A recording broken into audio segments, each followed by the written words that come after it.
Let's pray. Jesus, we thank you for this chance we have to learn about wisdom, and I pray that none of these students will be nervous. In Jesus' name, amen. We hope you enjoy and leave here feeling more wise. Hi Hazel, what would you wish for if a magic genie would grant you one wish? Oh man, I wish to be rich or famous, or maybe that I could fly or live forever. What about you, Yeji?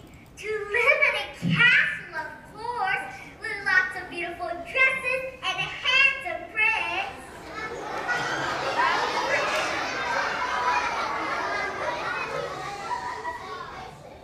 I would ask for a Ferrari and ice cream for breakfast every morning. Well, we all know that magic genies are not real, but today I was reading in my Bible about King Solomon. I think I know the story you're talking about, but you do know God isn't like a magic genie, right? Yeah, he listens to our prayers, but sometimes his answer is no or not yet. He knows sometimes the things we ask for may be bad for us. Well, this is what happened to King Solomon. Solomon, I am pleased with you and would like to give you a gift. What would you like to have? Well, I already have tons of gold and palace and many wives.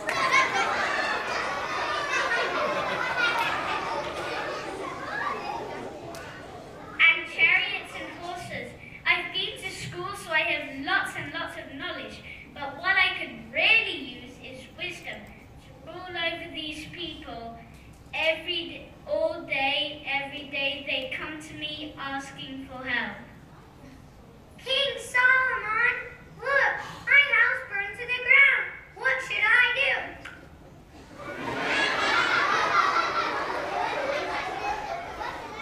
King Solomon, the soldiers are arguing about who is the bravest. What should I do? King Solomon, there's a famine in the land. What shall we do? King Solomon, the Canaanites went to attack us. What should we do? King Solomon, the bridge is broken. What should we do? King Solomon, our neighbors want more of our land. What should we do? King Solomon, my hair is a mess. What should I do?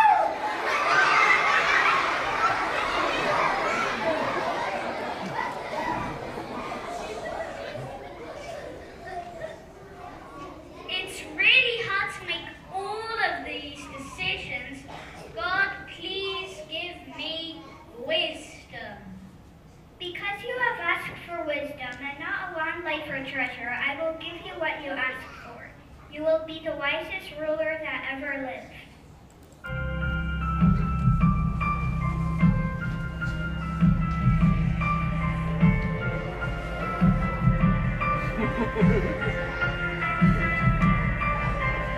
My hope is gained, I'm nothing less than Jesus' blood and righteousness. I cannot trust the sweetest friend, but wholly trust in Jesus' name.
of knowledge, but now he's asking for wisdom. Aren't they the same thing? Actually, they're not. Knowledge is what you know in your head. Wisdom is the ability to learn from what you have done and use it to make better decisions later on. What do you mean? Can you show me some examples? Knowledge! I know tomatoes are a fruit. Wisdom! I don't put tomatoes in salad. Knowledge! I'm lost. I can't find my way. Wisdom! I stop and ask for direction. Knowledge! I know that Satan will tempt me to do things wrong. Wisdom! I use the truth of the Bible to tell Satan no. Knowledge! I know it bugs Ivan when I tap on his desk. Wisdom! I choose not to tap on Ivan's desk. Knowledge! I know that Chloe likes to hear kind, encouraging words. Wisdom! I choose to say kind, encouraging words to Chloe at recess. Knowledge! I know my teacher likes it when I raise my hand and give others a chance in the class and to speak. Wisdom! I raise my hand and give others in the class a chance to think and talk. Knowledge! I know that some plants and berries are poisonous. Wisdom! I don't eat plants and berries I don't recognize. Knowledge! I know that cars move faster than I do. Wisdom! I don't try to cross the street when I see a car coming. I get it now. How about this one? Knowledge! I feel sick when it is hot and I haven't had enough to drink. Wisdom! I drink all of the water in my bottle each day.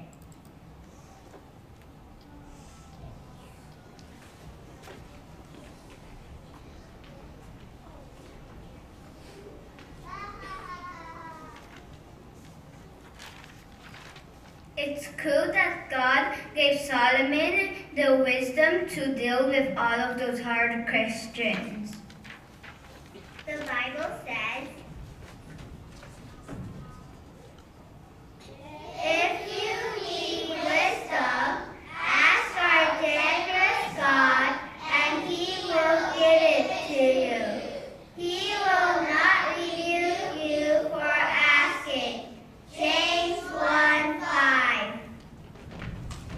the Bible also says, fear of the Lord is the foundation of true wisdom.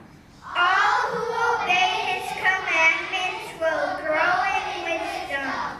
Psalm 111, verse 10. That's cool.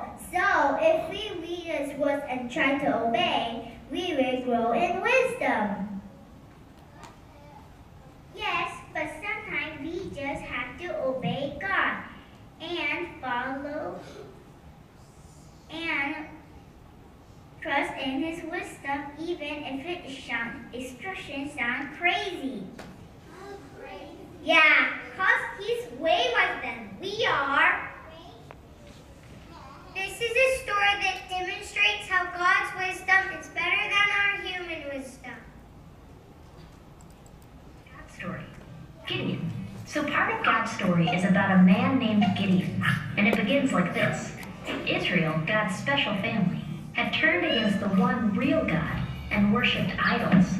They had forgotten how God had loved and cared for them and needed a reminder that He was the one in charge. So God took away the Israelites' farms for 7 long years. Whenever the Israelites planted crops, God would let another nation called the Midianites sweep through and camp on Israel's land, ruining everything that was growing there. But even though His own family had forgotten Him, God still loved them deeply. So, at the end of the 7 years, God appeared to a young Israelite named Gideon. God said he was going to free the Israelites with Gideon's help. Gideon, however, wasn't so sure, so he asked God to prove himself by performing a series of miracles. Gideon said, "If the fleece is wet with dew in the morning but the ground is dry, then I will know that you're going to help me rescue Israel as you promised." That's what happened. Just to be sure, the next night, Gideon asked God to do the opposite, make the fleece dry and make the ground wet. And God did it.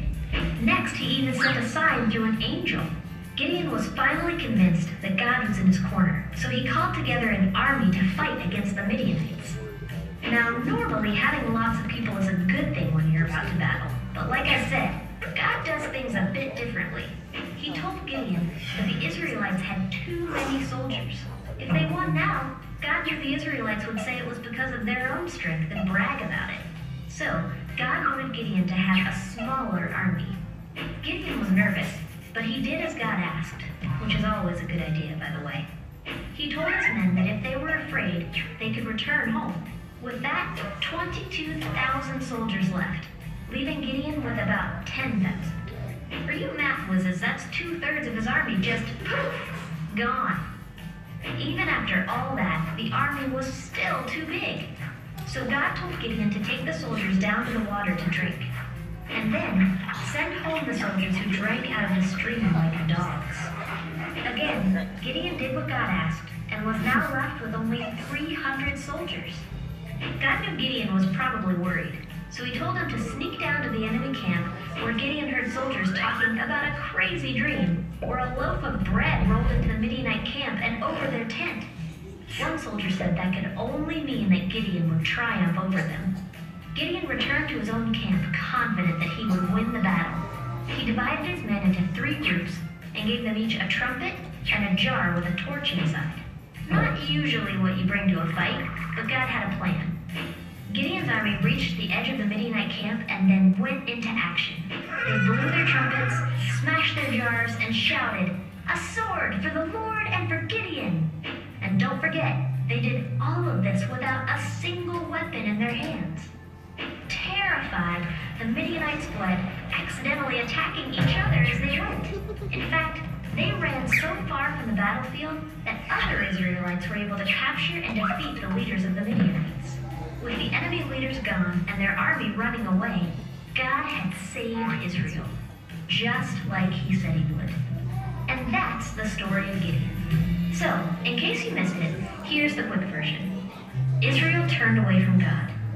God reminded them he was in charge. God said he would save Israel. He would use Gideon. God performed miracles for Gideon. Gideon gathered an army. God made it smaller. Much smaller. Soldiers had a dream. Gideon's army surprised their enemies. The Midianites ran away. God used Gideon to save Israel. And that's a part of God's story.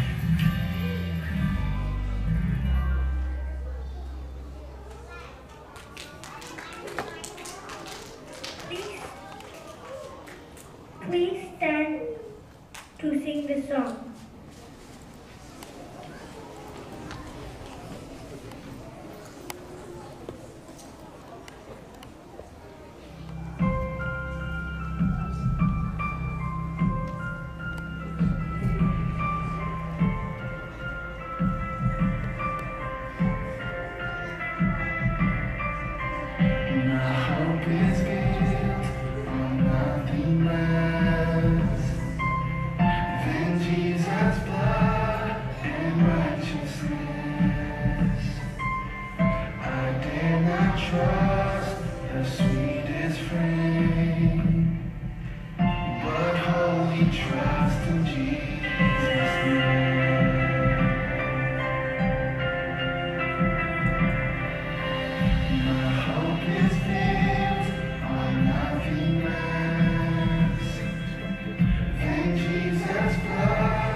coming to our grade 2 chapel.